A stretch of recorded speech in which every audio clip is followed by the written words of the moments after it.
What's up, y'all? One Piece One Life here, and guys, for this week's video, I'm trying to be messy. Earlier in the week, I was thinking, what video would actually cause people to fight? Something controversial. And then it hit me. What do the anime community love the most? Toxic arguments between characters. And in the One Piece community, what is the #1 toxic argument like that? Zoro versus Sanji, followed by MIhawk versus Shanks, but this one is much more entertaining because seriously, people will compare Zoro and Sanji in every way. Who's stronger? Who has the better fights? Who has the better character writing? Who's more useful to Luffy? Who has the best fits? Who's the most handsome? Sanji definitely takes the last two, by the way. But nah, you know one thing that I've never heard real discourse on that I actually want to bring attention to? Who actually lost more throughout the series? That is, if we actually go through the series and count the amount of times every one of them has lost, who would have lost more? Cause see, a few weeks ago, I made a short talking about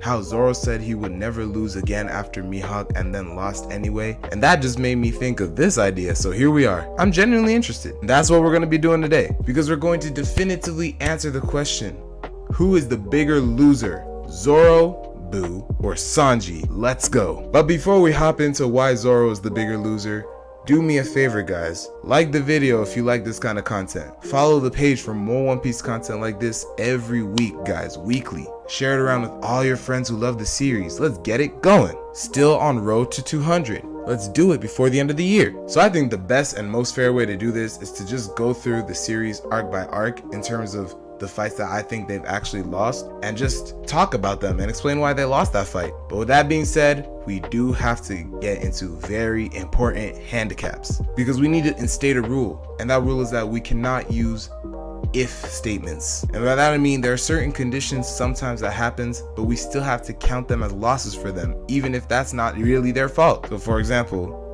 if Zoro was at full health, because in a lot of Zoro's fights he's actually injured before he gets into that fight, or if Sanji could fight women, because obviously it's his character trait that he can't fight women, but if he could. So we're actually gonna just be keeping a tally of all the fights that they've lost, and then at the end we'll go through adding on those if statements. It'll make more sense when we get into it. Now, starting us off, we have a Zoro loss, and this is to Buggy. And you're probably thinking, when the heck did Zoro lose to Buggy? Oh, I'll remind you, in Orange Town when he could not slice him. Or rather, he sliced him, thought that he was taken care of, and then because of the Barabara no Mi, Buggy was able to actually be fine and then stab him, taking Zoro down. Now, people would say that if Zoro knew that he had the Barabara no Mi, he could have won. No. What you're forgetting is that at that point in the story, swords was Zoro's whole bag, and this was pre-Haki, which means that there was factually no way to cut Buggy. Cause listen, all I'm saying, Zoro fans, is that if Buggy can take a Paramount War MIhawk slash,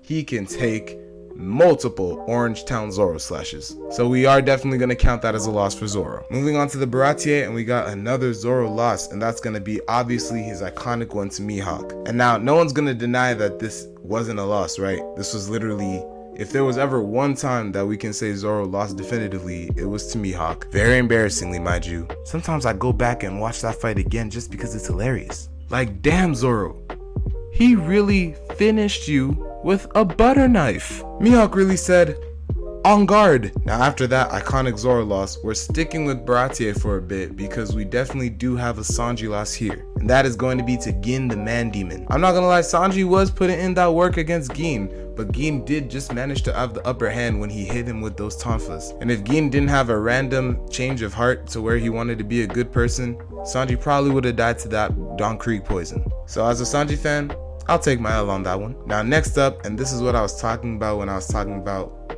having to mediate what counts as a Zoro loss when he's injured, because we have Zoro's bad loss to Arlong. Now, of all of the Zoro losses I'm going to be talking about in this video, this is the one where I can say that I genuinely believe if Zoro was healthy, he probably could have won.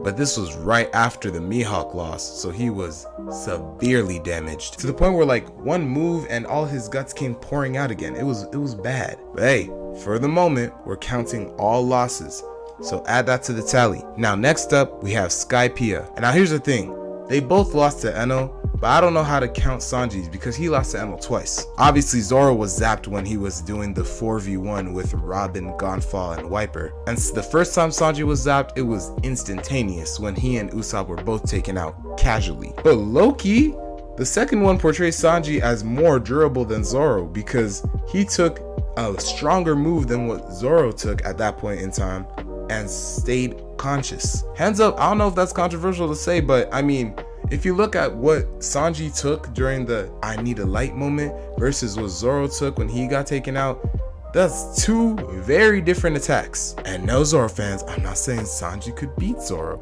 I'm just noting that there's a very interesting thing happening where Oda seemed to want to portray Sanji as more durable at that time. Okay, I cover my bases, don't come for me. Moving on to Long Ring Longland, and you have both of them losing to Aokiji. And I mean, even Luffy lost here, so I mean, obviously that's just a one tally for both of them, but like, who's beating Aokiji, especially at that time? Now, for real, Aokiji beat the Monster Trio and Robin casually. He wasn't even trying. That was the first time that these guys thought, damn, we're weak for real. We need to lock in. Now, in Water 7, we are going to give a tally to Zoro being defeated by Lucci when he was thrown in that chimney. People will say that's not a fight.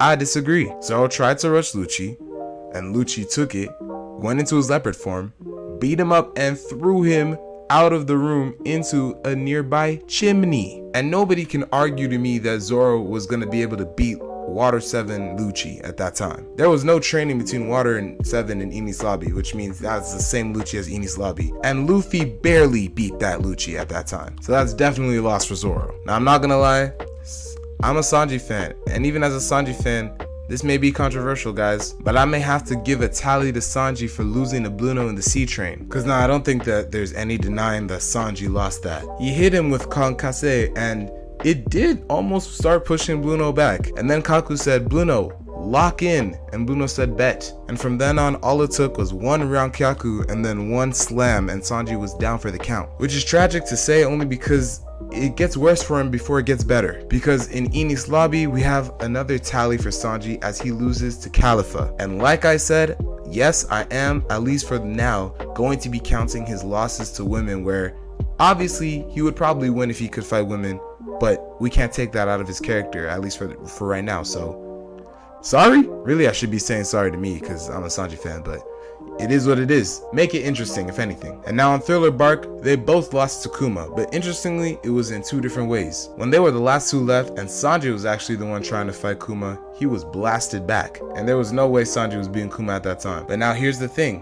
People are gonna say, well, Zoro survived, nothing happened. So obviously he can take that pain. Obviously he's pushing Kuma. But no, Zoro almost died. The only reason Zoro wasn't taken away immediately or killed immediately was because Kuma was a good person, which we only know now in retrospect. If Anime Jesus was just a bad guy and actually obedient to the world government, it's lights out for him. Hell, if they just accelerated his cyborg programming by like a month, it would be lights out for him. So yes, count that tally for Zoro. And now of course we come to another one that's just a tally for both of them, because that's going to be the entirety of the Sabaody incident. I mean, it's clear as day, the entire crew loses. No one wins in that situation, so both of them get a point easy. Now coming out of the post time skip and getting into the new world, the first one of them to lose is actually Sanji. And no, it's not to the mermaids because he sees them. We're not counting that embarrassment. I'm talking about his fight with Virgo. Now personally, I believe that this is about as close as we can get to a draw in terms of Sanji fights. Both Sanji and Virgo were going bar for bar, kick for kick. But at the end of the day, it does have to be said that Sanji's leg was broken.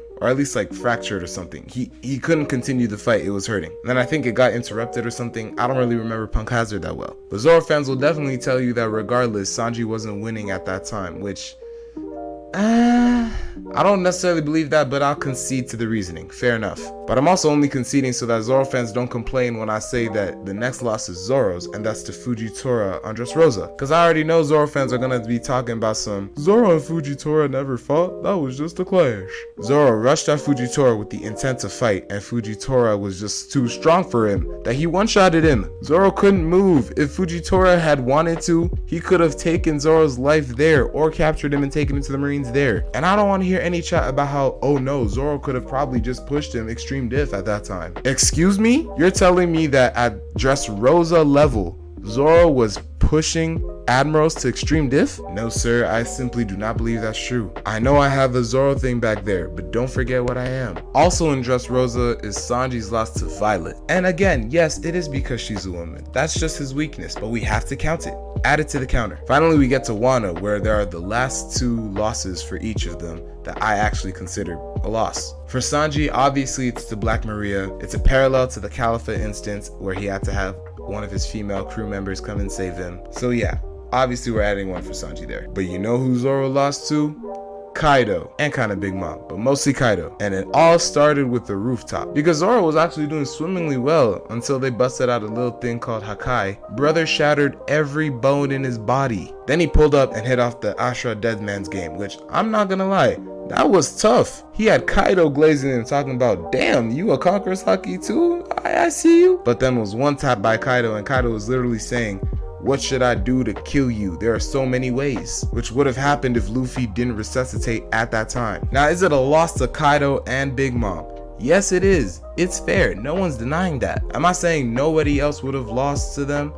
Absolutely. Sanji definitely would have lost to them. But hey, we gotta go by what's written in the story. Because what's written in the story is that Zoro lost to Big Mom and Kaido, not Sanji. Now, if you tally up both Zoro and Sanji's losses, and you count Sanji's 2 losses to Enel as 1, then what you get is very interesting because it's a tie. If we're counting the broad scope of everything that I've put in this video, both of them have 10 losses throughout the series. However, there are those if statements to consider. But now real quick, what I'll do is I'll go through them again, but if I think they would have won if that condition wasn't there, then I'm gonna take it off as a loss. For Zoro, the only one that I can take off is Arlong, because I'll admit that he was genuinely injured during that time. But for Sanji, let's take off every time he was against a woman, which means we're no longer counting Khalifa, Violet, or Black Maria. This rounds out the table with Zoro having 9 losses to Sanji 7, which means that we can conclude entirely objectively that Zoro loses more. The king of losers, everybody. And if you disagree,